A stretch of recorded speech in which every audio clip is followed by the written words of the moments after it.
अभी हम आदरणीय भाई साहब से सुनते हैं अव्यक्त मुरली का स्पष्टीकरण।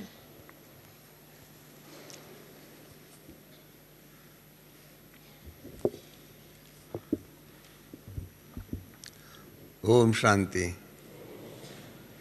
आप सबको भी नया वर्ष का और जैसे बाबा ने कल कहा नए युग का बहुत बहुत मुबारक हो, मुबारक हो और मुबारक भी हो।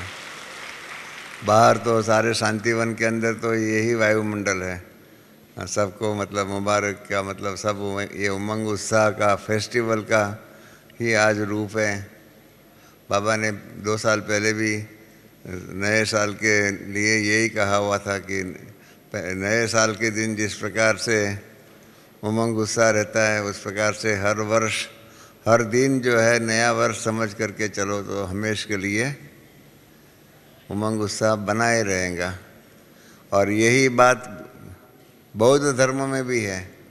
बौद्ध धर्म में ऐसा माना गया है कि हर सेकंड नई दुनिया है, हर सेकंड नई दुनिया है। पुरानी दुनिया समाप्त होती है और नई दुनिया स्थापन होती है, और इसलिए नई दुनिया है, नई दुनिया है, नई दुनिया है समझ करके चलेंगे तो हमेशा के लिए आपके जीवन में उमंग उत्साह रहेगा।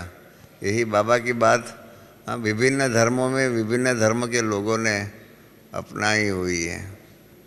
तो कल बाबा ने जो कहा है, बहुत मुरली तो लंबी है, 6 पेज की मुरली है। आधा उसमें आधा जो है 3 पेज जो है वो मुरली चली हुई है, और 3 पेज जो है दिल्ली वालों से, यूथ ग्रुप से, विदेशी डबल विदेशियों से, सिंधी ग्रुप से ऐसे मिलना हुआ है।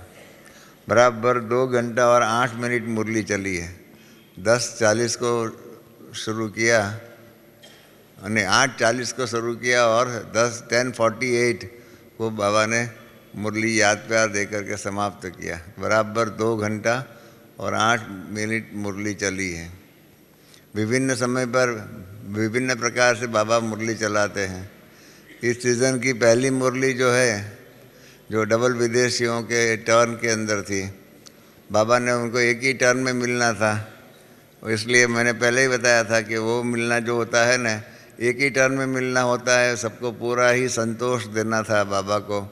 इसलिए जैसे क्रिकेट में 1 डे मैच होती है, एक दिन में खेलना भी है, हार जीत का सब फैसला होना ही है, तो इसीलिए 1 डे मैच में क्या होता है, बैट्समैन छकाठक फटाफट खेलता है। और इसी प्रकार से बाबा ने एक दिन में एक ही समय में मिलना है, तो इसके कारण एकदम फास्ट मुरली चलाई। और उसके बाद अभी सीज़न चलती है, तो जैसे टेस्ट मैच होती है 5 दिन की, इस प्रकार से ये बाबा का भी ये सीज़न 10 दिन की 10 बार मुलाकात की चलने वाली है। तो आस्ते आस्ते बाबा बताता रहता है। और कल की मुरली तो इसलिए है कि इसके कारण अगले साल का प्लानिंग क्या करना चाहिए, और उसके आधार पर हम सब अपने जीवन का प्लानिंग क्या करें, पुरुषार्थ का प्लानिंग क्या करें, उसी दृष्टिकोण से बाबा ने बात कही। और जो बाबा ने जो बात कही, आप लोग अखबार भी पढ़ते होंगे, अखबारों में भी कल 31 दिसंबर को लोगों ने बहुत मनाया है। बॉम्बे के अंदर मेरियट करके एक होटल है, उस होटल के अंदर कल शाम को रात को एक रात के अंदर खाना खाने का, और वहाँ जो डांस आदि जो होगा उसका देखने करने का कपल का, माना 2 पति पत्नी का 14,000 रुपया था। 14,000 रुपया दे करके खाना पीना खाने को मिलेगा, और मतलब जो वहाँ डांस आदि जो हो गया वो देखने को, कईयों का 10,000, कईयों का हाईएस्ट 14,000 था, बाकी कहीं होटल का सिंगल का 10,000 था, ऐसे भी थे। मतलब दुनिया में तो यही बात होती है, नया वर्ष आने वाला है, नया वर्ष आने वाला है। हमने सभी कई अखबार पढ़े, देखा, टीवी में भी खास देखा, सुना, खास इसी दृष्टिकोण से सुना कि किधर भी जो बाबा ने जो कल जो कहा है ना, नया वर्ष और नवयुग, नई दुनिया आने वाली है, उसकी कॉन्शियसनेस, उसकी जागृति, उसकी जो भी कहे अनुभूति आदि किसी के पास नहीं है। सारी दुनिया के अंदर आप देखा जाए, सारी दुनिया के अंदर कल 31 दिसंबर की जो रात जो है, और आज का नया वर्ष जो है, इसके बीच का जो संगम जो है, और उस प्रकार से नई दुनिया के हिसाब से संगम युग के रूप में मनाने की बात सारी दुनिया में हम ब्राह्मणों के सिवाय और किसी ने नहीं मनाई। इसलिए बाबा जो कहते हैं ना, कोटों में कहो और कोटों में भी कहो, इस प्रकार से इतने करोड़ 600 करोड़ लोग रहते हैं। 600 करोड़ लोगों के अंदर ये जो अपना दैवी परिवार जो 8-10 लाख लोगों का है, इनको ही ये कॉन्शियसनेस थी कि नया युग आने वाला है, और इसलिए वो तो नया वर्ष की तैयारी करते हैं, और बाबा क्या करता है, नए युग की तैयारी कराते हैं।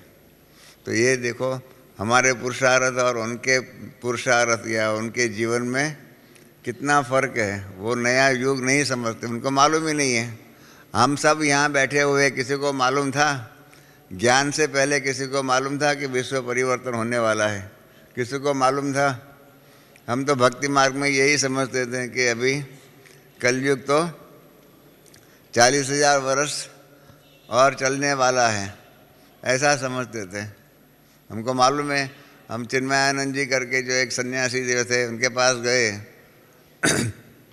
तो हमने कहा कि ब्रह्मा कुमारियाँ मानती हैं कि अभी ये कलयुग समाप्त होने वाला है और नई दुनिया आने वाली है। तो इन्होंने फट से कहा, अरे ये किसने कहा, अब तो कलयुग को 40,000 वर्ष चलना है। जब 40,000 वर्ष चलना है, इसके कारण क्या है, वो अंधेरे में सोए हुए हैं कि ठीक है अभी तो 40,000 वर्ष बाकी है ना, इसलिए अभी से कौन नई दुनिया की तैयारी करे। इसलिए दुनिया में नई दुनिया के प्रारब्ध बनाने का पुरुषार्थ के लिए कोई भी तैयार नहीं है, कोई भी पुरुषार्थ नहीं करते हैं। बाबा ही सिर्फ हम बच्चों को ये करा रहा है। तो कल की बात ये देखो कितनी सुंदर बात है। और हम इसलिए अंग्रेजी में कहते हैं फॉरवॉर्न्ड इज़ फॉर आर्म्ड। पहले से ही हमें सूचना मिल जाती है तो हम फिर क्या होता है उसके लिए हम तैयारी कर सकते हैं। तो हमारे सिवाय इस दुनिया के अंदर बाबा ने जो कल भी कहा कि नए युग की तैयारी के लिए हमारे सिवाय और कोई नहीं है, और इसलिए हमें डबल खुशी है, नया वर्ष और नए युग की खुशी है। तो बाबा ने कल फिर भी याद दिलाया कि नव युग की स्मृति आती है। उसमें नव युग में क्या होगा, नव युग में क्या होगा उसका भी बाबा ने थोड़ा सा रेफरेंस दिया है। उसमें क्या होगा, बाबा ने कहा है वहाँ पर अपने शरीर रूपी ड्रेस चमकती हुई सामने नज़र आती है। बहुत सुंदर प्रश्न बाबा ने पूछा हुआ है। ब्रह्मा बाबा के जीवन में ये हमेशा आता था, हम अनुभव करते थे। बाबा मुरली चलाते थे, बाबा हमेशा कहते थे कि मैं जब बैठता हूँ, बाबा वो त्रिमूर्ति का पिक्चर उसमें नीचे में कृष्ण का देखते थे। बाबा कहते थे कि देखो मैं अभी ये शरीर छोड़ूंगा, उसके बाद ये शरीर लूँगा। तो मतलब बाबा को नए युग में नया जो शरीर मिलने वाला है उसकी खुशी हमेशा ही रहती थी। इस प्रकार से बाबा ने कल हम बच्चों को भी पूछा हुआ है कि आपको अपने शरीर रूपी ड्रेस चमकती हुई सामने जो है चमकती हुई सत्युगी दैवी शरीर की रूपी जो ड्रेस जो है वो नज़र में आती है। ये पहला प्रश्न। बाबा ने कल बहुत प्रश्न पूछे हुए, इतने प्रश्न पूछे हुए बात नहीं पूछो। इसमें पहला प्रश्न यही है कि शरीर रूपी ड्रेस चमकती हुई सामने नज़र में आती है। फिर बाबा ने कहा कि बच्चों के मन में नयनों में नवयुग की सीन सिनेरिया इमर्ज होती है। जैसे कहाँ भी जाते हैं तो दिल्ली जाते हैं समझो तो दिखाई पड़ती है दिल्ली आ रहा है, दिल्ली आ रहा है, दिल्ली आ रहा है। आप ट्रेन में आबू आते हो तो मालूम पड़ता है अभी ये पालनपुर गया, अभी आबू आएगा, मावल गया, आबू आएगा। इस प्रकार से होता ही है। तो इस प्रकार से बाबा कहते हैं कि नवयुग की सीन सिनेरी इमर्ज है। फिर चौथी बात जो है ना, बहुत सुंदर नई बात एक कही है। अब तक हम तन मन धन यही 3 शब्द कहते थे, तन मन धन। कल बाबा ने तन मन धन के साथ जन शब्द भी यूज़ किया है। कितना सुंदर प्रास है। तन में भी न है, मन में भी न है, धन में भी न है, और जन में भी न है। आगे का एक ही अक्षर बदलने से सारा है कॉन्टेक्स्ट बदली हो जाता है। तन मन धन और जन कारण कि सतयुग में जन माना जनता, दुनिया जो है उसमें लोग जो होंगे वो भी श्रेष्ठ होंगे। तो इसलिए तन मन धन और जन ये पहली बार बाबा ने शब्द यूज़ किया हुआ है। अभी तक तो हम यही कहते थे तन मन धन, तन मन धन, परंतु कल बाबा ने श्रेष्ठ में एक जन शब्द भी ऐड किया हुआ है। बहुत सुंदर। आप कल की मुरली हमने रात को ही देख ली, हमारे पास रात को ही आ जाती है, तो पढ़ा तो मैं लिखता भी हूँ, तो इसके कारण हमको ख्याल में आया कि देखिए बाबा नई बात कही हुई है और इसके ऊपर लोगों का ध्यान नहीं गया हुआ है। मैंने जब बाबा ने कल जन शब्द बोला, मैंने आजू बाजू देखा तो कईयों के ध्यान में वो शब्द नहीं आया। जन शब्द का अर्थ क्या है? हाँ, जन से ही जनता निकलती है, शब्द निकलता है। जनता आदि जो वो जन के आधार पर है। आज की दुनिया में जनता हो गया है। बाबा कहते हैं सतयुग में श्रेष्ठ जन होगा, श्रेष्ठ लोग होंगे। फिर और क्या होगा सतयुग में? फिर सर्व प्राप्तियों का भंडार होगा। सर्व प्राप्तियों का भंडार वहाँ पर होगा। ये भी बाबा ने पूछा है कि ये आपके नज़रों में आता है, ये ख्याल में आता है कि वहाँ सर्व प्राप्तियों का भंडार हमारे पास होगा। बाबा ने भारत शब्द का अर्थ बताया हुआ है एक अव्यक्त मुरली में। भरतु माना भंडार, जिसका भंडार सदा ही भरा हुआ है, और परमात्मा ने भंडार जिसके भरे हुए हैं वो है भारत। हमने जो ड्रामा लिखा था राम राज्य की स्थापना, उसमें ये बात लिखी थी कि साहित्यकार कहते हैं, इतिहासकार कहते हैं कि भारत शब्द जो है वो भरत के आधार पर, भारत देश में जिसमें भरत देश का भरत राजा था, इसके कारण भारत हुआ है। ऐसा नहीं है, भारत माता का बच्चा है वो भरत है।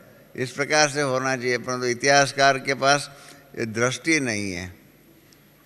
बाबा ने बताया वास्तविक भारत का अर्थ कि जिसको भरतु भरपूर, जिसका भंडार परमात्मा ने भरपूर किया हुआ है वो है देश, वो है भारत। तो ये कल बाबा ने कहा है कि सर्व प्राप्तियों के भंडार है ये है। और फिर चौथा प्रश्न पूछा हुआ है कि सबको ये ख्याल में आता है कि अभी अपने हम राज्य में होंगे। सिर्फ सतयुग मत कहो तो इतना ख्याल में नहीं आता है। उसकी प्रॉस्पेरिटी जो है उसमें हमारा अधिकार क्या होगा वो मालूम नहीं पड़ता है। इसलिए बाबा ने क्या कहा, अपने राज्य में होंगे। सिर्फ सतयुग कहेंगे तो और बात हो जाती है, और सतयुग में फिर कहेंगे अपना राज्य होगा तो फर्क पड़ गया ना। तो ये बाबा ने कल 4 बातें कही नए युग के बारे में। हाँ, एक तो चमकीला ड्रेस होना चाहिए, फिर तन मन धन श्रेष्ठ होना चाहिए, सर्व प्राप्तियों का भंडार होना चाहिए, और अपने राज्य में होंगे इसकी याद होनी चाहिए। तो बाबा ने सवाल पूछा है, याद है अपना वो राज्य? फिर इसके लिए बाबा ने क्या कहा, क्या निकाल देना है? विदाई देने की बात है। पुराना वर्ष को विदाई देना नहीं है, सिर्फ पुराना वर्ष को विदाई देंगे तो क्या होगा। इसलिए कल बाबा ने 3 बातों को भी विदाई और भी देने की बात कही है। एक तो है, 3 कहे या 4 कहे, एक तो पुरानी दुनिया को विदाई देना है, पुराना वर्ष को तो देने का ही है। दूसरा देने का है पुरानी दुनिया को। तीसरी बात है पुराने संस्कारों को विदाई देना है। और चौथी बात है पुराने स्वभाव को विदाई देना है। और बात आगे की बात है, 5वीं बात है पुरानी चाल को भी, चाल चलन आप कहते हैं ना, पुरानी चाल को भी विदाई देनी है। तो एक तो पुराना वर्ष को विदाई देना है, पुरानी दुनिया को विदाई देना है, पुराने संस्कार को देना है, पुराने स्वभाव को भी देना है, और पुरानी चाल जो है, चलन जो है हमारी, उसको भी विदाई देना है। इसलिए बाबा ने सवाल पूछा कि इन सबको विदाई देने के लिए आए हो क्या? किस बात के लिए आए हो? बाबा ने सवाल पूछा हुआ है। मैंने कहा ना, बहुत सवाल पूछे हुए कल बाबा की। इतनी मुरली जो है ना, मुरली है या प्रश्न पत्र है, एग्ज़ाम है। साल के बाद में तो परीक्षा होती है ना, केडिया जी होती है ना साल के बाद में। तो कल 1 साल पूरा हो रहा था, तो बाबा ने परीक्षा, और इसके कारण परीक्षा के रूप में प्राइज़ भी मिलता है। तो कल बाबा ने 3 बार प्राइज़ देने की भी बात कही। तो इसलिए बाबा ने कहा कि, और सवाल इसलिए पूछा कि बाबा ने पूछा है कि पुराने संस्कारों को विदाई देना वो सहज लगता है? पुराने संस्कारों को विदाई देना। और उसमें भी बाबा ने 5वीं बात, अलग बात भी कही है कि माया को भी विदाई देना है।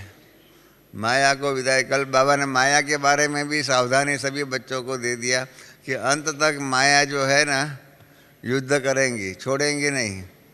और एक और भी मुरली में बाबा ने कहा है कि माया भी समझती है कि ये मेरे मुरीद थे, ये मेरे मुरीद कहाँ जाएंगे, इसलिए वो अपने को छोड़ती नहीं है।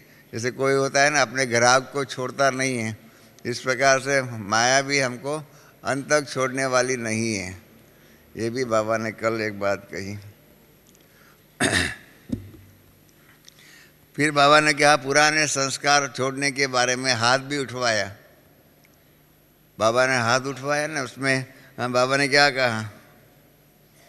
दृढ़ संकल्प, हिम्मत, बाबा ने कहा दृढ़ संकल्प की शक्ति से पुराने संस्कार को विदाई दे, नए युग के संस्कार को, जीवन को बधाई देने की हिम्मत है। ये बाबा ने पूछा हुआ है और कईयों ने सबने हाथ उठाया।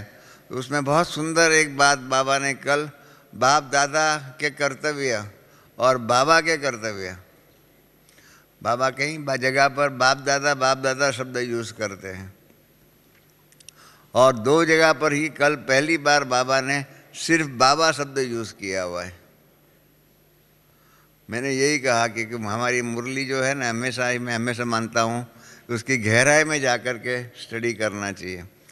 सब जगह पर बाबा, बाप दादा यूज़ करते हैं। 2 जगह पर कल बाबा ने बाबा शब्द यूज़ किया हुआ है, दादा शब्द यूज़ नहीं किया। बाबा ने जैसे कहा है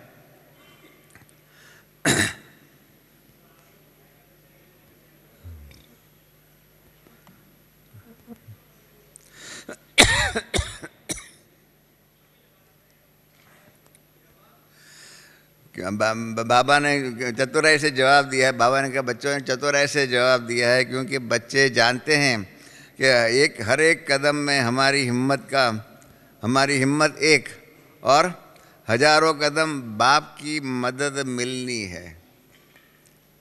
हजारों कदम बाप की मदद मिलनी है, बाप दादा की मदद नहीं बोला है। आप समझ गए मेरी बात को? अटेंशन इसमें देना चाहिए। हजारों कदम बाप की मदद मिलने वाली है। हजारों कदम बाप की, बाप दादा की नहीं। कारण मदद देने वाला कौन? बाप है, बाप दादा नहीं है। दोनों के बीच में, कर्तव्यों के बीच में, कई बातों में बाप दादा, बाबा दादा को, ब्रह्मा बाबा को साथ में रखते हैं, पर कई बातों में जो कार्य भगवान का खुद का है, वहाँ खुद अकेला ही रहता है। आपको मालूम होगा कई साल पहले गुलिया दादी ने एक दृश्य बाबा का बताया था। बाबा और श्री बाबा दोनों चक्कर पर निकले हुए थे, तो एक जगह पर ब्रह्मा बाबा को श्री बाबा ने कहा तुम रुको और मैं भी आता हूँ।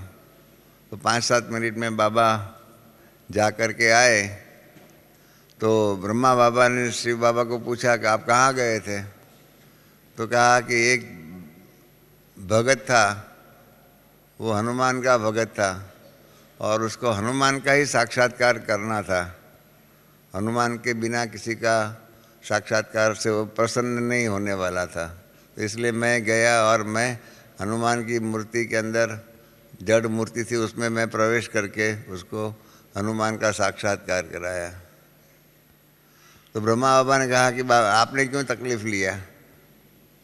आपने क्यों तकलीफ लिया, मुझे भेज देते थे, मैं जा कर के उसको साक्षात्कार करा के आता था। तो बाबा ने कहा नहीं बच्चे, तुम परमात्मा नहीं हो, तुम जड़ मूर्ति में प्रवेश करके साक्षात्कार नहीं करा सकते हो, साक्षात्कार मैं ही करा सकता हूँ। तो ये ब्रह्मा बाबा और शिव बाबा के कर्तव्यों में ये फर्क है। हम शिव बाबा ब्रह्मा बाबा को साथ में रखते हैं, इसका बहुत गुह्य रहस्य है। क्या है, दुनिया के अंदर जितने भी धर्म स्थापन हुए हैं, दुनिया के अंदर जितने भी धर्म स्थापन हुए हैं, धर्म स्थापक बाबा ने बताया है कि वो धर्म स्थापन करने के बाद भिन्न भिन्न नाम रूप देश काल के अंतर्गत रह करके अंत तक उसी धर्म की पालना करने के लिए इस सृष्टि पर मौजूद रहते हैं। आपने समझा है सनातन सत्य? सनातन सत्य यही है कि सभी धर्म स्थापक अपनी धर्म की पालना करने के लिए इस सृष्टि पर कलयुग के अंत तक रहते हैं। और शिव बाबा नई दुनिया की और नए धर्म की स्थापना करते हैं, परंतु सतयुग में आते नहीं हैं। तो आते नहीं हैं तो फिर जिसकी स्थापना किया उसकी पालना कैसे हो? तो इसीलिए 69 से ब्रह्मा बाबा को साथ में रख करके, बाप दादा के रूप में रख करके, हर बात में उसको राइट हैंड समझ करके हर बात में कर्तव्य में रखते हैं, ताकि स्थापना के रहस्य को, स्थापना के कारोबार को पूर्ण रूप से ब्रह्मा बाबा को ट्रेनिंग मिले, ब्रह्मा बाबा को पूर्ण रूप से ट्रेनिंग मिले। इसीलिए बाबा ने ब्रह्मा बाबा का अव्यक्त स्वरूप करा करके अव्यक्त रूप से उनको साथ में रखा है। और इसीलिए बाबा कहते हैं ना कि शास्त्रों में भी आटे में लूण के माफिक है। और इसीलिए मनुस्मृति के अंदर पहला अध्याय जो है जिसमें नई सृष्टि की रचना हुई है, हिरण्यगर्भेन, अर्थात सूर्य रूपी तेजस्वी सूर्य परमात्मा जो है, तेजस्वी परमात्मा है, उन्होंने नई सृष्टि की रचना किया।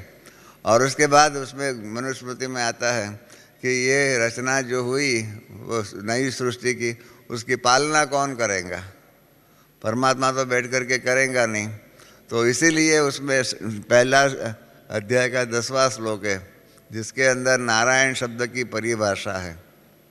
बाबा कहते हैं ना लक्ष्मी नारायण, तो नारायण शब्द की परिभाषा है और मनुस्मृति में बताया हुआ है। बहुत सुंदर शब्द है कि नर प्लस अयन, जैसे रामायण, रामायण राम का अवतरण जिसके जहाँ हुआ है, जिसके अंदर राम के अवतरण की बातें हैं वो है रामायण।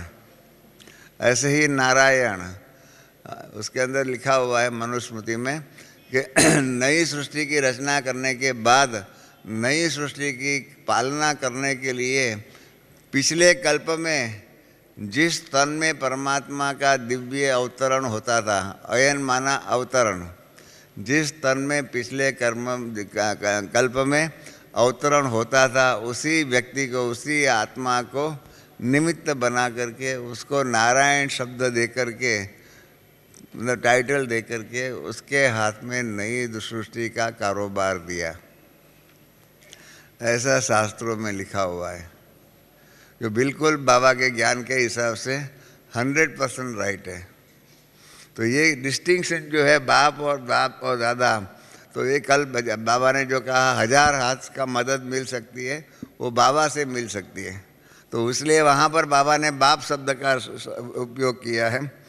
परंतु मुबारक देने की बात होती है तो कहा बाप दादा दोनों दिल से मुबारक देते हैं।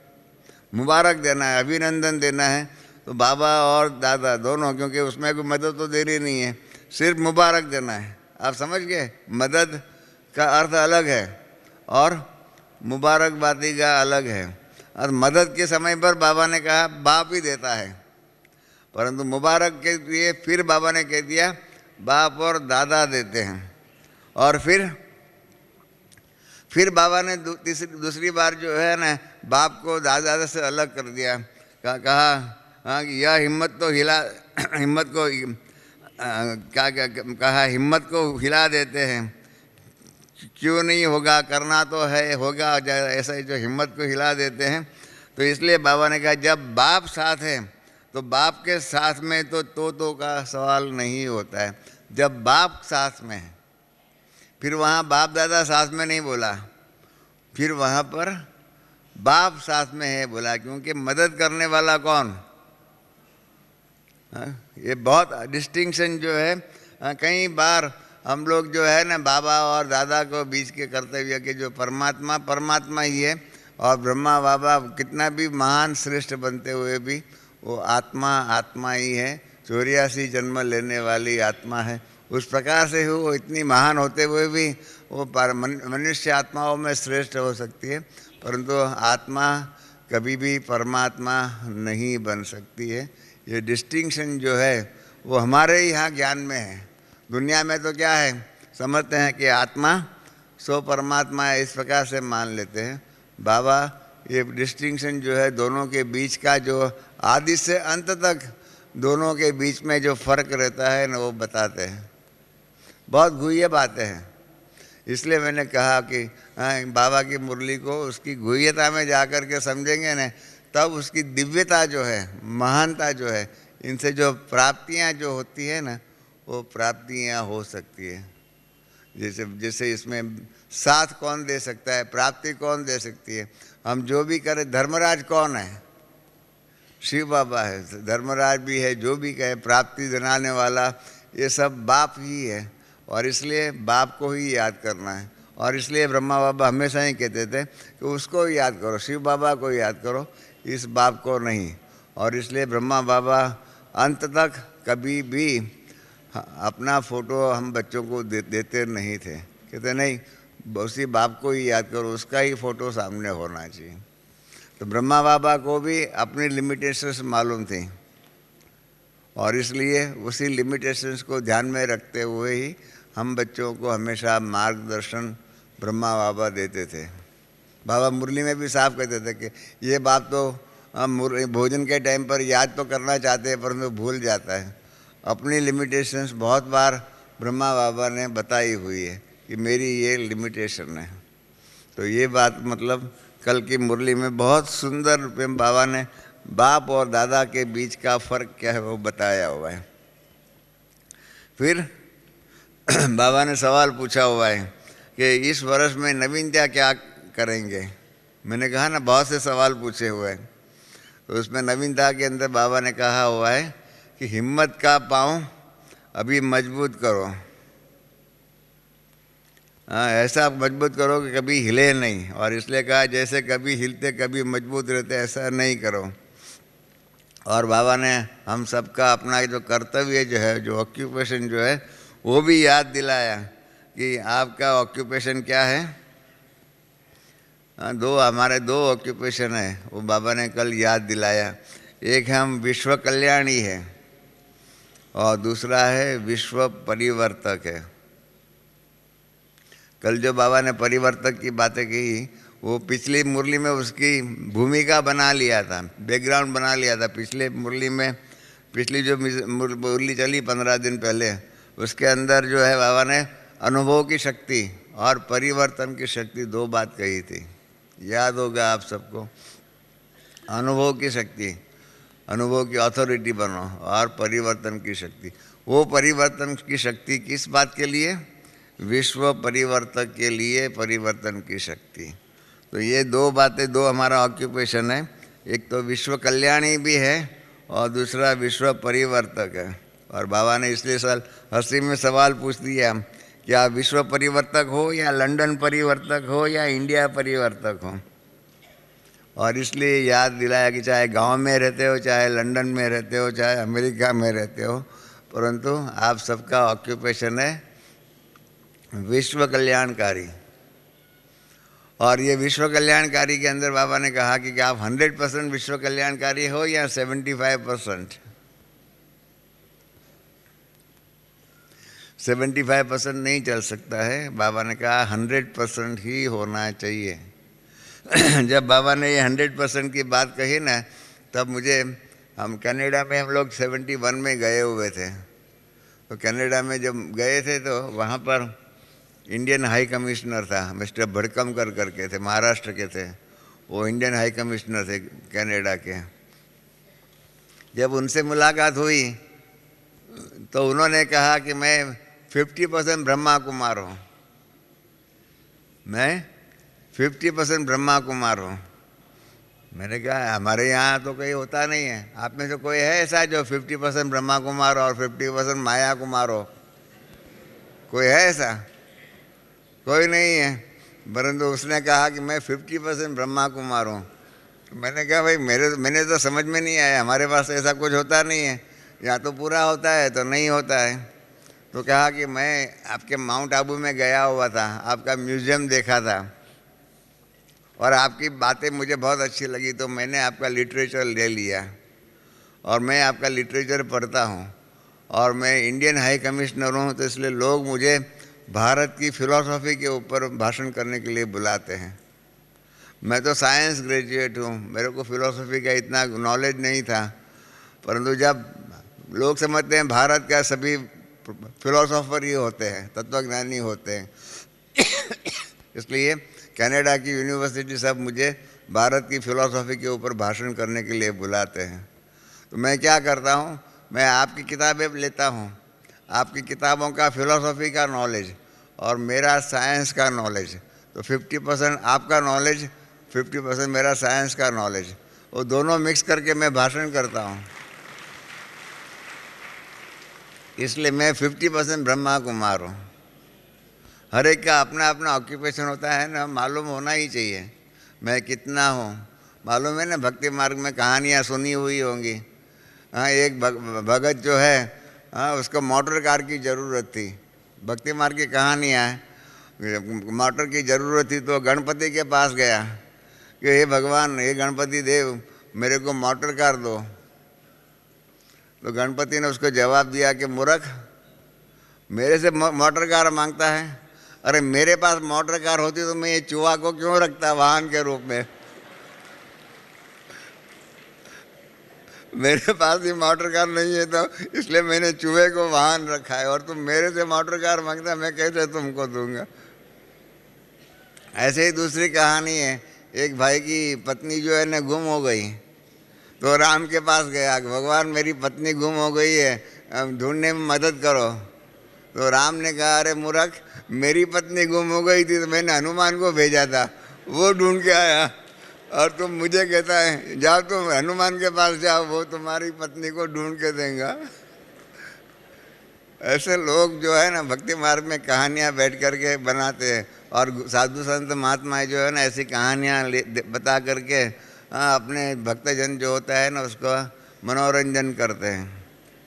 तो बाबा ने भी कल देखो लंदन परिवर्तक हो, अमेरिका के परिवर्तक हो, ऐसा कह करके हम सबका मनोरंजन भी किया।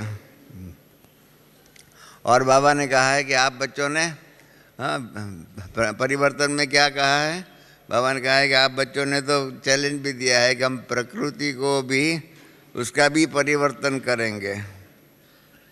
तो इसलिए बाबा ने कहा है कि आप बच्चे विश्व परिवर्तक, प्रकृति परिवर्तक और स्व परिवर्तक, 3 प्रकार के परिवर्तन की बात कही। स्व परिवर्तन, प्रकृति परिवर्तन और विश्व परिवर्तन। और फिर बाबा ने देखो कितना रिस्पेक्ट देते हैं। बहनों से पूछने के लिए बाबा ने क्या पूछा?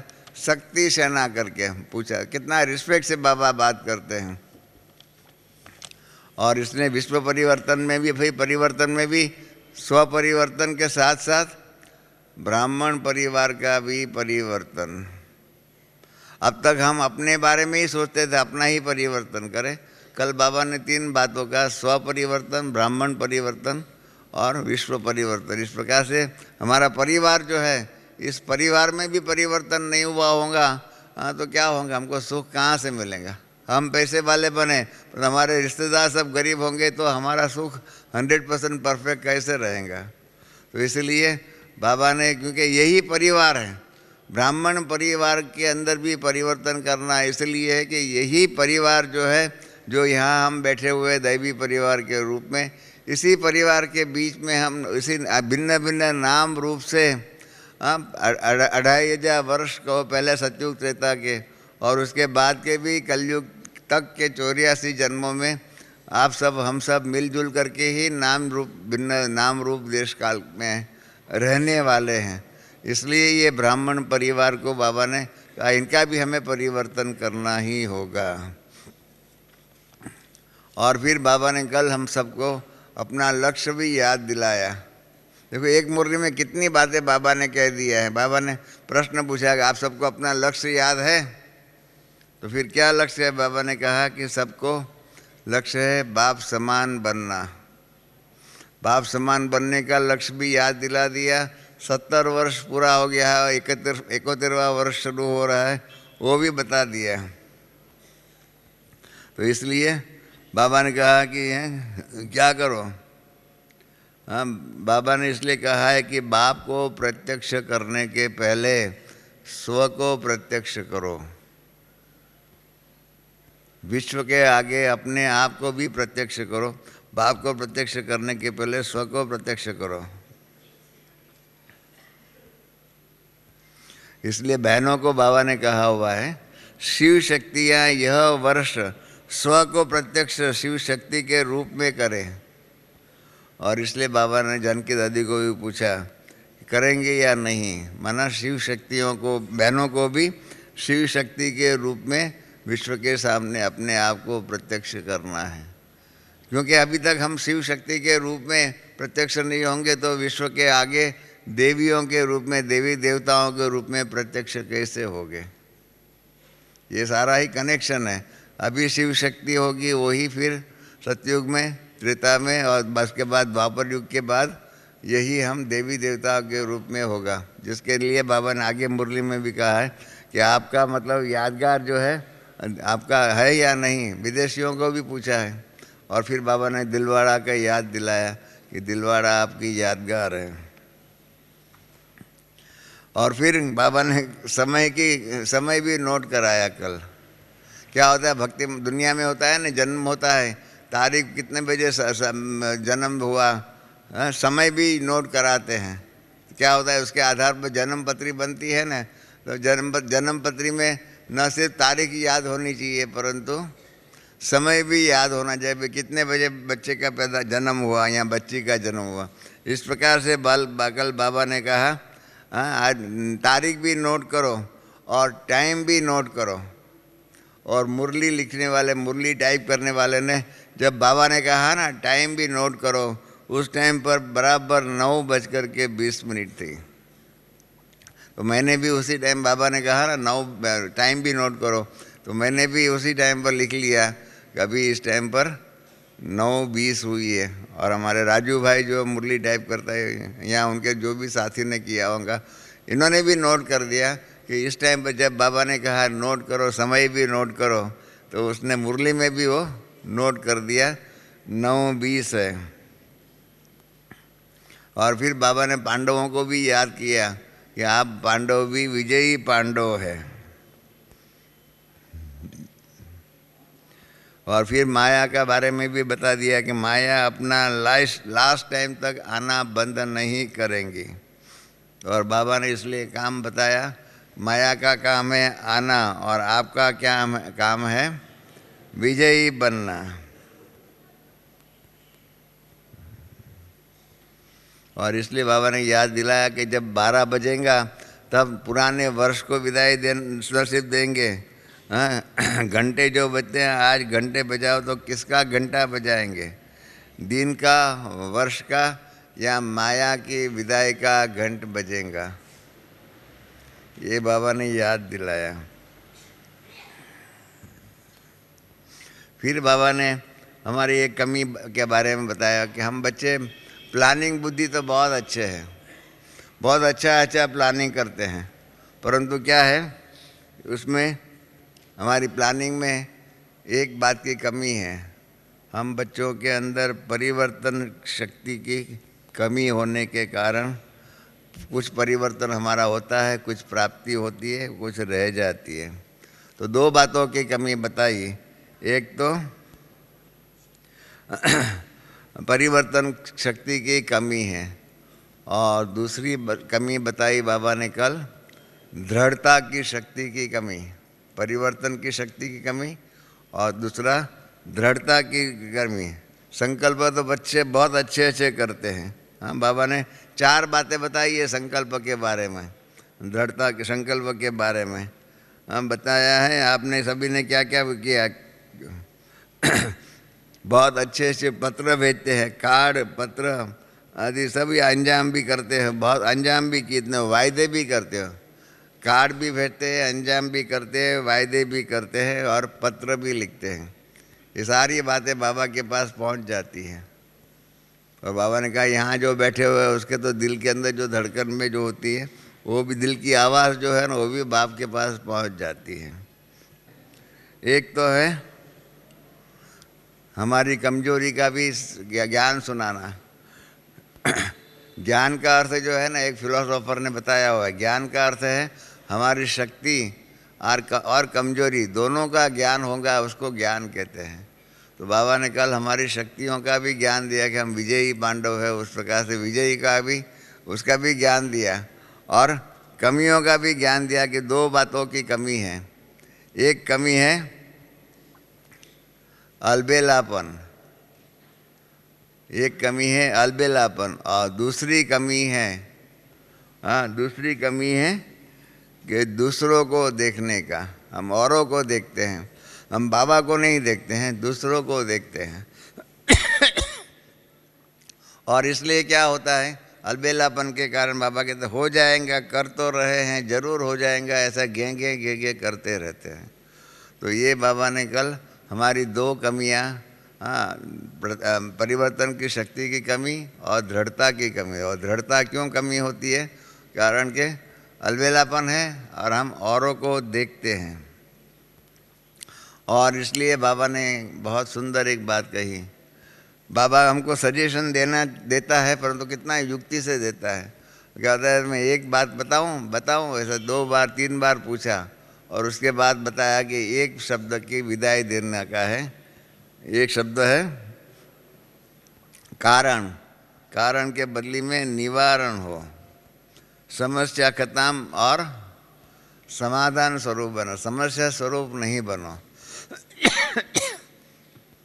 अनेक बार बाबा ने कहा हुआ है कि दादियों के साथ में आप व्यवहार करो, तो दादियों के आगे समस्या लेकर के मत जाओ, खुद ही समाधान स्वरूप बन कर के जाओ। तो ये कल बाबा ने बहुत सुंदर बात कही, समस्या खत्म करो और समाधान स्वरूप बनो। कोई भी बात की समस्या हो, समस्या कहाँ से आएंगी वो भी आया है, कहीं स्वयं समस्याएं का कारण हम ही है। बाबा ने 3-4 कारण बताए, 4 कारण बताए हैं समस्या के। देखो हर बात का विश्लेषण बाबा ने बताया है। समस्या का पहला कारण हम खुद ही है। 95% हमारी समस्याएं हम ही हैं, 95%। दूसरा, साथी के कारण समस्याएं होती। साथी जो होते, चाहे घर में होते चाहे कारोबार में होते हैं, कहाँ काम धंधा करने वाले, नौकरी करने वाले, वहाँ उनके साथी जो नौकरी में होंगे, व्यवहार धंधे में जो भी साथी होंगे वो है। तीसरा है संगठन, जिस संगठन में हम रहते हैं वो भी कारण बनता है। और चौथी बात जो है बाबा ने कल कही, सर्कमस्टेंसेस, ऐसी परिस्थितियाँ आ जाती है उसके कारण आप लाचार होता है, क्या करें। तो इसलिए बाबा ने कारण 4 शब्दों का होता है, स्वयं भी कारण बन सकते हैं, साथी भी बन सकता है, और फिर संगठन भी बन सकता है, और सर्कमस्टेंसेस भी बनते हैं। देखिए स कितना सुंदर बाबा का लिटरेचर है। जिनको साहित्य का शौक़ होगा ना उसको मालूम होगा, ये 4 बातों का जो कारण जो है ना, उसमें सब में स शब्द यूज़ किया है। स्वयं में स आया, फिर साथी में स आया, फिर संगठन का स आया, और सर्कमस्टेंसेस का भी स आया। कितना सुंदर साहित्य है। और इसमें भी, इसको मैं हमेशा ही कहता हूँ, ये this is a spoken literature. बोला गया साहित्य है, ये लिखा गया साहित्य नहीं। लिखने में तो फिर भी टाइम मिलता है, आराम से लिख सकते। ये तो बाबा ने मैंने पहले ही बताया 2 घंटा और 8 मिनट के अंदर चली हुई मुरली, ये स्पोकन साहित्य है, बोला गया साहित्य है। और उसके अंदर इस प्रकार से एलिटरेशन, अंग्रेजी में कहते हैं इसको मेटाफर, एलिटरेशन आदि कहते हैं, ये एलिटरेशन है। ये स्वयं का स, साथी का स, वैसे संगठन का स और सर्कमस्टेंसेस का भी स, ये एलिटरेशन है। ये बाबा का साहित्य के ऊपर, शब्दों के ऊपर स्वामित्व है, मास्टरी है। इतनी सुंदर मास्टरी किसी के पास नहीं होती है। भक्ति मार्ग में भी गुरु लोग भी इतना सुंदर नहीं कह सकते। इतना सुंदर बाबा साहित्य के रूप में भी बहुत सुंदर बातें बताते रहते हैं। तो इसलिए बाबा ने कहा समस्या शब्द का भी परिवर्तन करके समाधान स्वरूप बनो। और इसलिए बड़े अक्षरों में, बोल्ड में हमारे राजू भाई ने भी मुरली में लिखा हुआ है, उपकारी आत्मा बन, रहमदिल आत्मा बन, शुभ भावना शुभ कामना के दिल वाले सहयोग और स्नेह दो। इसलिए क्या बनना है, कल बाबा ने बताया हम बच्चों को, उपकारी आत्मा और रहमदिल आत्मा, ये 2 बातें बनना है, वो हमारे को करना है। फिर बाबा ने कहा इस वर्ष का नाम क्या देंगे। बाबा को नाम देने का बहुत अच्छा लगता है। कोई भी वस्तु, हम कई बार बाबा से, अव्यक्त बाबा से पूछते, बाबा इस मकान का नाम क्या रखें। बाबा बहुत एकदम, बाबा के मुख पर मुस्कुराहट आ जाती है। बाबा को नाम देना अच्छा होता है, क्योंकि हर एक माँ बाप को अपना बच्चे का नाम देना होता है, तो क्या होता है उस टाइम पर मुख खिल जाता है ना, कि मेरे बच्चे का मैं नाम ये रखता हूँ, ये नाम रखता हूँ। तो इसी बाबा को नाम देने में बहुत मज़ा आती है। मुझे याद है अभी ऊपर आबू कि मैं पहला मकान जो अपना ट्रस्ट के नाम पर लिया, म्यूज़ियम का मकान, तो मैंने बाबा से पूछा था कि बाबा इस मकान का नाम क्या रखें। तभी भी मुझे याद है बाबा के मुख पर जो मुस्कुराहट आई, वो मुस्कुराहट इतनी सुंदर आई, इतनी सुंदर आई, बाबा को बहुत अच्छा लगा। एक तो पहला मकान, पांडव भवन तो था ही, उसके अलावा यज्ञ का पहला ही मकान जो बना, बाबा ब्रह्मा बाबा व्यक्त हो गए उसके बाद, और म्यूज़ियम का मकान। तो बाबा ने कहा कि हाँ आप मालूम है ना, त्रिमूर्ति शक्ति भवन, इस प्रकार से बाबा ने उसका नाम रखा। तो बाबा को नाम रखना बहुत अच्छा लगता है। तो इसलिए बाबा ने कल पूछा कि इस वर्ष का नाम क्या रखें। फिर नाम बताया नहीं, हम बच्चों के ऊपर छोड़ दिया, पर नाम के बदले में कर्तव्य बता दिया कि इस वर्ष में क्या करने का है। इस वर्ष श्रेष्ठ संकल्प, फिर दूसरा शुभ संकल्प, तीसरा दृढ़ संकल्प, चौथा स्नेह और सहयोग का संकल्प। 4 प्रकार के संकल्पों का करने का है। एक तो श्रेष्ठ संकल्प करना है, दूसरा शुभ संकल्प करना है, तीसरा दृढ़ संकल्प करना है, चौथा स्नेह और सहयोग का संकल्प करना है। ये 4 करना है। बाबा ने कहा ये नाम नहीं है, परंतु ऐसा बाबा देखना चाहते हैं। और इसलिए साथी किसको बनाओ। हाँ, गीत में तो हम गाते हैं जिसका साथी हो भगवान उसको क्या करे आंधी और तूफान, वो गीत तो है, परंतु बाबा ने कल किसको साथी बनाने को कहा है। इसलिए बाबा ने कहा है कि दृढ़ता की शक्ति और परिवर्तन की शक्ति को साथी बनाओ। दृढ़ता की शक्ति और परिवर्तन की शक्ति को साथी बनाओ। और फिर बाबा विज्ञान की दुनिया की बात भी करते हैं कि विज्ञान में भी नेगेटिव पॉजिटिव होता है। तो बाबा ने कहा है कि आप भी पॉजिटिव बनो। और बाबा ने अपने जड़ चित्रों की भी यादगार के बारे में बताया कि आपके जड़ चित्र जो है ना, उसके पास भी लोग जाते हैं, मांगते हैं। क्या मांगते हैं? हमारे जड़ चित्रों के पास क्या मांगते हैं हम तो मालूम नहीं है, भूल गए हैं। तो हमारे जड़ चित्रों के पास क्या मांगते हैं वो भी बाबा ने हमको याद दिला दिया कि आपके जड़ चित्रों के आगे क्या कहते हैं, दया करो, कृपा करो, रहम करो, मर्सी मर्सी। इस प्रकार से बाबा ने 4 प्रकार की बातें हमारे भक्त हमारे जड़ चित्रों के पास जा कर के मांगते हैं। ये भी बात कही हूँ। फिर बहुत सुंदर एक बात कही है कि अब तक बाबा का ध्यान जो था ना, काम विकार पर जीत पाने का था, पुरुषार्थ में काम विकार पर जीत पाने का। अब तो वो तो हो गया, यहाँ जितने भी बैठे हुए उसने काम विकार पर तो जीत पा लिया, अभी उसको तो काम विकार पर जीत पाने की बात कैसे कहेंगे। इसके बाद बाबा ने इसलिए कल इस नए वर्ष में किसको जीतने को कहा? क्रोध को। सबको मालूम है, देखो सबने एकदम अनुभव से बोल दिया, क्रोध को जीतना है। बाबा ने भी चार्ट बता दिया कि क्रोध की रिपोर्ट ज़्यादा आती है, क्रोध की रिपोर्ट ज़्यादा आती। बाबा ने एक मुरली में कहा है कि बहनों की आंखों से पानी जल्दी बह जाता है और भाइयों के मुख से क्रोध जल्दी आ जाता है। तो इसलिए बाबा ने ये भी कहा है, क्रोध कहीं कहीं क्रोध नहीं करते तो उसके बाल बच्चे बहुत हैं। कल बाबा ने क्रोध के बाल बच्चे भी बताए, एक है रोब और दूसरा है उल्टा नशा। सीधा नशा नहीं परंतु उल्टा नशा। और उल्टा नशा में भी कितनी बातें बताई? 3 बातें बताई। एक है बुद्धि का नशा। पढ़े लोग जो होते हैं ना, पढ़े लिखे लोग जो होते हैं ना, उसको हमेशा ये नशा रहता है कि मैं बुद्धिशाली हूँ, मैं पढ़ा लिखा हूँ, तो बुद्धि का नशा। दूसरा है उल्टा नशा ड्यूटी का नशा। अरे मैं ये फलाना ऑफिसर हूँ, मैं ये हूँ ये हूँ।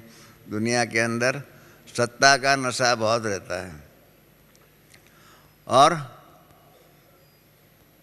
ये कई बार ये बहुत सूक्ष्म नशा है जिसको बाबा ने टच किया है कि मतलब बाबा ने कहा है सेवा के कोई भी विशेष कर्तव्य का नशा। कुछ सेवा करके आते हैं ना, कुछ सेवा करके दिखाए, हम बता रहे कि हमने ये किया, हमने ये किया, हमने ये किया। इस प्रकार से उस सेवा का भी कई बार नशा हो जाता है। तो बाबा ने कल 3 नशे की बात कही, बुद्धि का नशा, ड्यूटी का नशा और सेवा का विशेष कर्तव्य का नशा। और फिर बाबा ने क्या कहा? और क्या पुरुषार्थ करो, कड़वापन जो है ना वो निकाल दो। क्रोध को निकालने के लिए मैंने ज्ञानामृत में भी एक युक्ति लिखी हुई है, मैं आपको बताता हूँ। अगर क्रोध को जीतना हो तो ये युक्ति आपको बताता हूँ। आपको पसंद आया नहीं आया मुझे मालूम नहीं है, ये युक्ति है। एक बार क्या हो गया, आप जानते हैं मैं व्यवसाय से चार्टर्ड अकाउंटेंट हूँ। तो मेरा एक क्लाइंट के पास में गया था, तो मैंने उसका मैनेजिंग डायरेक्टर को बताया कि आपके चीफ अकाउंटेंट ने ये भूल किया है। छोटी सी भूल थी परंतु मेरा फ़र्ज था इसलिए मैंने उनको बता दिया। तो जो उसका सेठ जो था ना, उसने अपने मुनीम को बुला करके उसको बहुत उसके ऊपर क्रोध किया, बहुत क्रोध किया, गुस्सा किया, गालियाँ दिया, बहुत कुछ किया। मुझे बुरा लगा। मैंने कहा कि देखो मेरे कारण उसको बेचारे को गालियाँ सुननी पड़ी, उसके ऊपर क्रोध हुआ। तो जब मैं आ रहा था तो मैं वो उसके मुनीम के पास गया और मैंने उनको सॉरी कहा कि भाई साहब सॉरी, आपको मेरे कारण आपके सेठ के द्वारा गालियाँ और क्रोध सुनना पड़ा। आपके सेठ ने आपके ऊपर बहुत क्रोध किया। तो उसने मेरे को बहुत सुंदर एक बात कही। उसने कहा कि मुझे मेरे सेठ ने मेरे पर क्रोध किया, उसका कोई प्रभाव नहीं पड़ता है। मेरे सेठ ने मेरे पर क्रोध किया, उसको मेरे पर कोई प्रभाव नहीं पड़ता है। मैंने एक धारणा बना लिया है।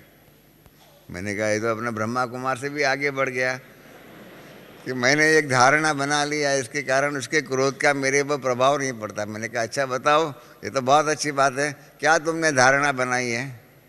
कहा ये कुत्ता तो भौंकता ही रहता है।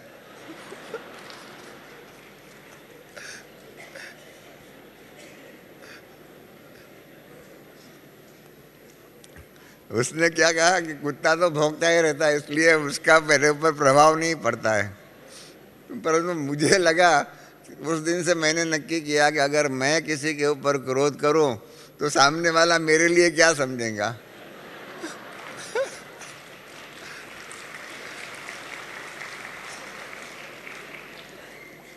आप समझ गए? तब से मैंने नक्की किया कि क्रोध करना माना ही सामने वाला मेरे लिए समझेंगे ये कुत्ता भौंकता है। किसी को कुत्ता बनना अच्छा लगता है? हाँ, ब्रह्मा कुमार के बदले में आपको कोई कुत्ता कहे, हाँ हाँ, कुत्ता कुत्ती जो भी कहो, हाँ, क्रोध करेंगे तो सामने वाला क्या समझेगा, ये कुत्ता भौंक रहा है। तो बताइए, क्रोध करना अच्छा है या नहीं है, खराब है? तो मैंने वो युक्ति बनाई हुई है। आप सबको पसंद हो तो आप स्वीकार करना, नहीं तो छोड़ देना। तो मैंने को ये युक्ति उस दिन से अच्छी लगी कि अगर मैं क्रोध करूं तो सामने वाला मुझे क्या देखेगा, कुत्ते के रूप में देखेगा। तो इसलिए एक तो क्रोध करके विकर्म बनावे और फिर सामने वालों के सामने हम कुत्ते के रूप का बन जाए, हाँ, ये कैसा बनेगा? तो इसलिए बाबा ने कल जो बताया क्रोध का, तो मुझे याद आया। हम कहा कि ये मैंने ज्ञानामृत में भी ये युक्ति लिखी हुई है कि इस प्रकार से युक्तियाँ रखो, तो युक्तियों से क्या होता है, हाँ, कारोबार सहज हो जाता है।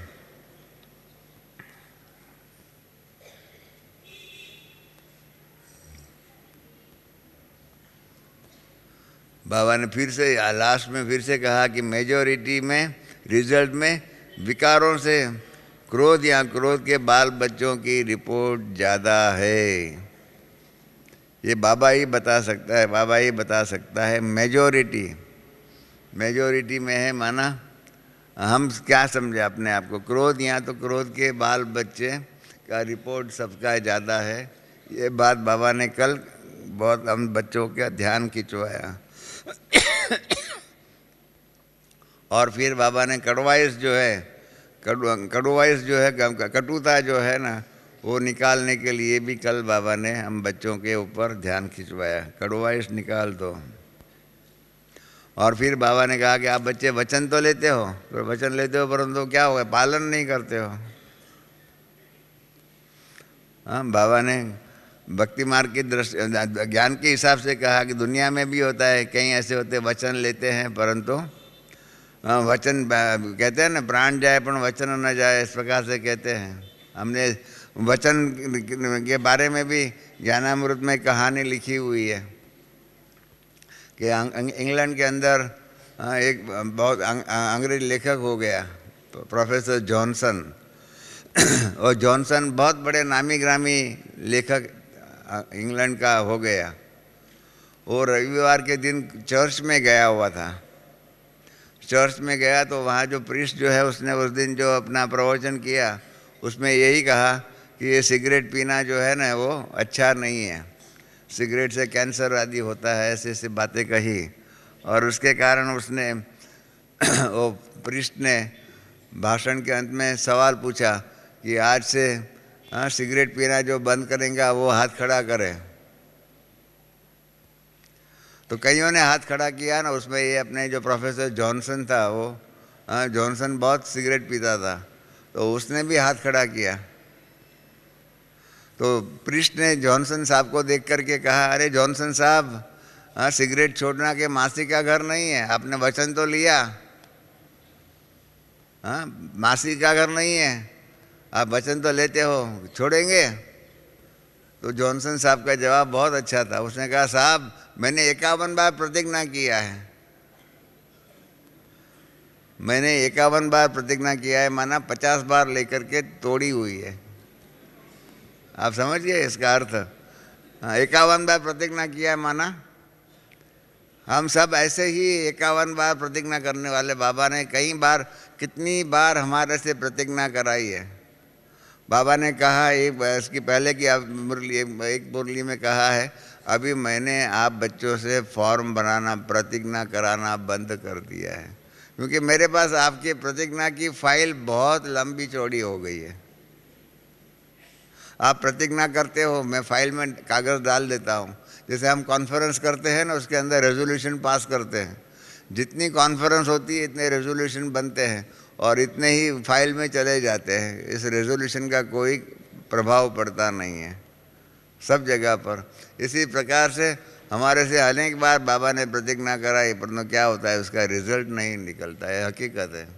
तो उसी प्रकार से बाबा ने इसलिए कहा है कि याद दिलाया कि आप ये वचन तो लेते हो, नक्की जो करते हो, उसके क्या करो, दृढ़ वचन कदम रखना, शरीर चला जाए वचन नहीं जाए, मरना भी पड़े, झुकना भी पड़े, बदलना भी पड़े, सहन करना पड़े, परंतु जब आप ये वचन लेते हो कि कड़वाश निकाल दूंगा, क्रोध नहीं करेंगे, ऐसा जो कल वचन बाबा से लिया है, बाबा ने कहा इसमें 4 बातें कही, मरना भी पड़े, झुकना भी पड़े, बदलना भी पड़े और सहन करना भी पड़े, तो भी ये वचन तोड़ना नहीं, ऐसा बाबा ने कहा है।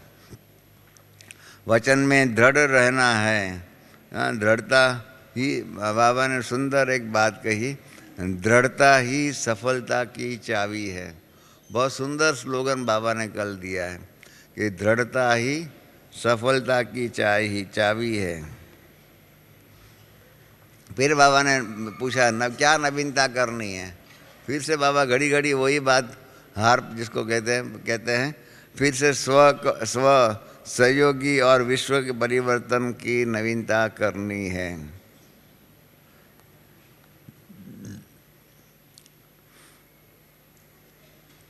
फिर छोटे बड़ों का हमारे पास कई बातों की संघर्ष है।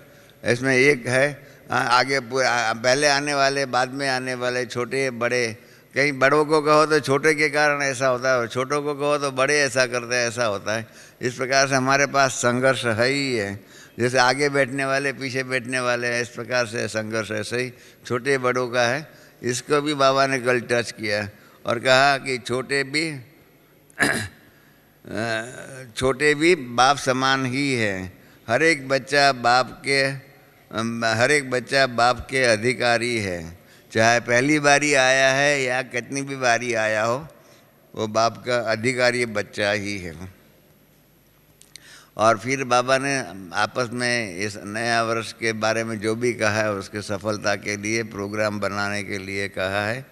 टीचर्स भी आपस में प्रोग्राम मिल कर के बनाए, फॉरेन के भी बहन भाई आपस में प्रोग्राम बनाए, भारत वाले भी आपस में प्रोग्राम बनाए। और बाबा ने कल प्राइज़ देना ऑफ़र किया, प्राइज़ देंगे। कौन सा जोन, चाहे फॉरेन चाहे इंडिया, कौन सा जोन नंबर 1 लेता है, उसको बाबा गोल्डन कप बनाएंगे, देंगे।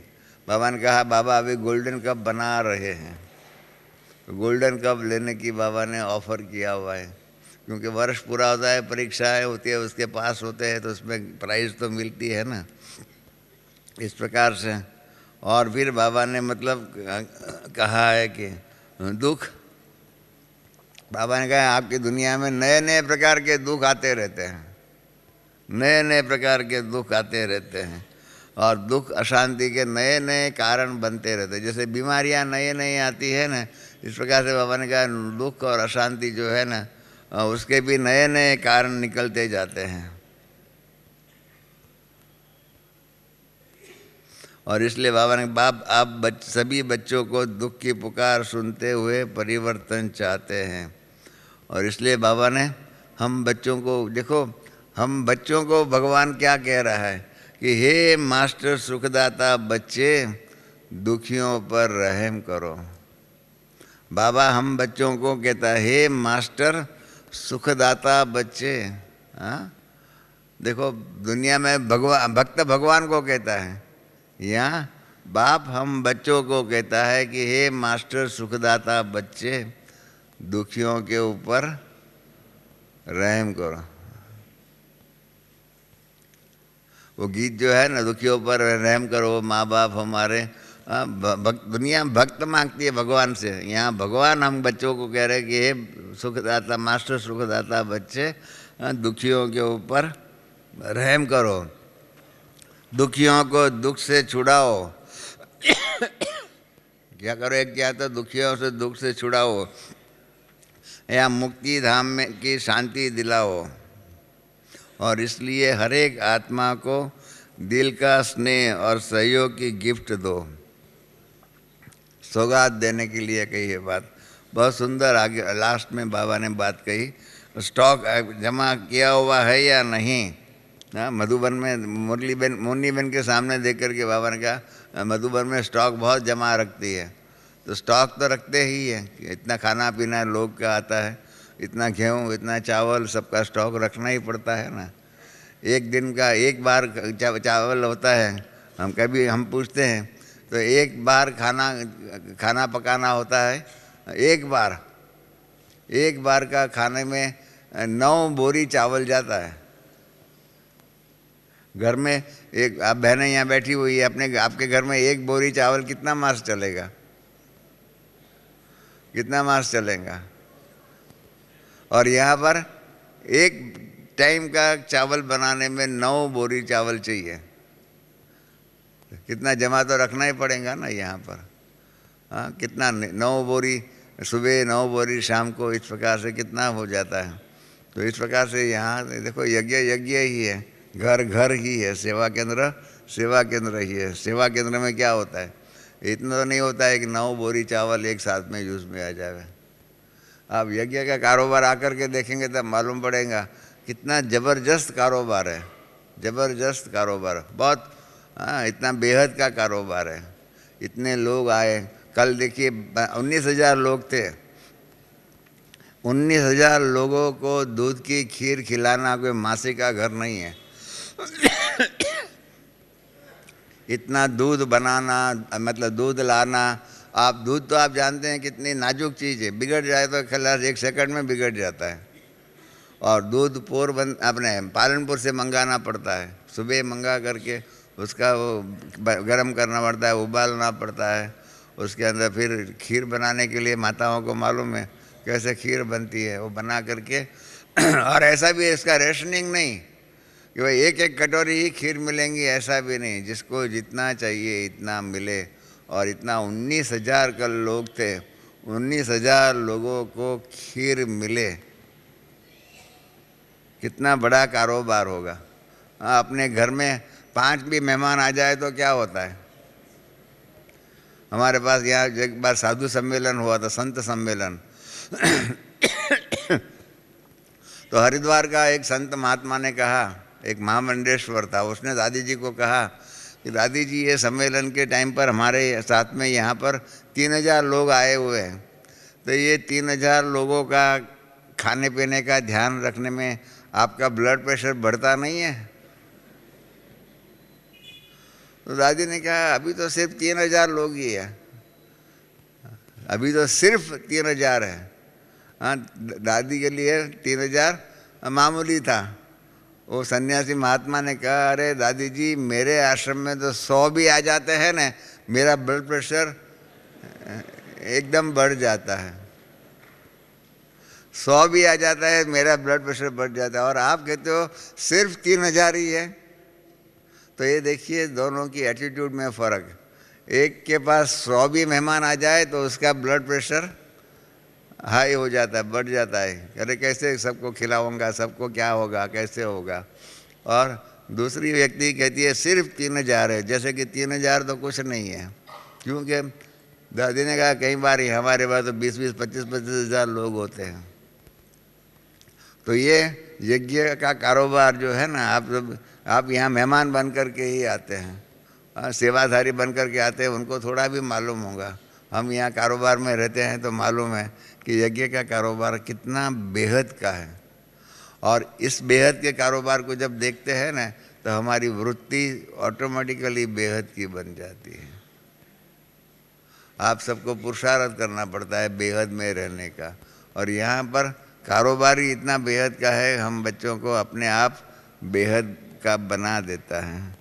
तो बाबा ने कल स्टॉक के बारे में भी कहा कि हर एक के पास इतना स्टॉक होना चाहिए, प्रेम का, शांति का, स्नेह का, शक्ति का, इस प्रकार से स्टॉक होना चाहिए। और बाबा ने फिर लास्ट में कह दिया हर एक सेंटर के बारे ऊपर एक जिम्मेदारी रखी, व्यक्ति के ऊपर नहीं, तो हर एक सेंटर के भी सामने ये बात रखी और कहा मैं सौगात दूंगा। बाकी तो फिर मैंने कहा ना मुरली बराबर 2 हिस्से में है, 6 पेज की मुरली है, उसमें से 3 पेज की मुरली है और 3 पेज मुलाकात की है। 3 पेज में मुलाकात जो है उसमें सेवा कर्तन वाले दिल्ली वाले हैं, बाबा ने दिल्ली बॉम्बे को याद किया, फिर सिंधी ग्रुप को याद किया, फिर डबल विदेशी बच्चों को याद किया, इंटरनेशनल यूथ को याद किया, और लास्ट में बाबा ने योग भी कराया, सब कुछ किया है। परंतु समय की मर्यादा है, इसलिए टाइम भी हो चुका है, तो इसलिए मुरली की बात, जो ऑपरेटिव पार्ट जो है मुरली का, वो आधा बराबर, आधा बाबा ने मुरली के ऑपरेटिव पार्ट, आधा आधा पार्ट जो है वो मिलन मुलाकात का था। तो ये ऑपरेटिव पार्ट जो है इसका हमने बताया आपको। और देखिए बाबा ने बात तो कही है, अब ये नशा, ये ज्ञान है, कितने दिन तक रहता है हमारे हाथ में, हो हमारे ऊपर है। हमने हमारी फ़र्ज बजाई कि ये कल की मुरली का जो सेलिएंट फीचर जो था वो आपके सामने रखा। ओम शांति।